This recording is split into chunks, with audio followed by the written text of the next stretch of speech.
дар партовгоҳҳои хатлон камераҳои мушоҳидавӣ насб мекунанд. дар вилояти хатлон барои танзим партовгоҳҳои муваққатӣ камераҳои мушоҳидавӣ насб мекунанд.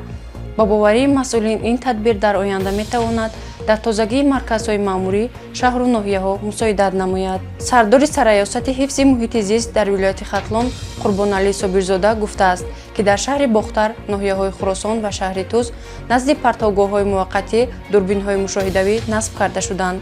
ӯ мегӯяд, ки дар насби дурбинҳои назоратӣ дар дигар шаҳру ноҳияҳо идома меёбад. ин иқдом дар доираи сиёсати давлати ҳифзи муҳити зист амалӣ гардида барои баланд кардани масъулияти шаҳрвандӣ равона шудааст. назорати доимӣ имконият медиҳад то реҷаи партофтани партов пурра риоя шуда, ҳолатҳои қонуншиканӣ сари вақт ошкор ва нисбати чунин шахсон чораҳои зарурӣ андешида шавад, мегӯяд ӯ. Пардифен ҳаб ҳангоми дарди сар, дарди буғум ва дандонҳо тавсия дода мешавад. Пардифен аз ширкати Вегафарм. Пардифен ҳабро аз дорухонаҳо пурсон шавед.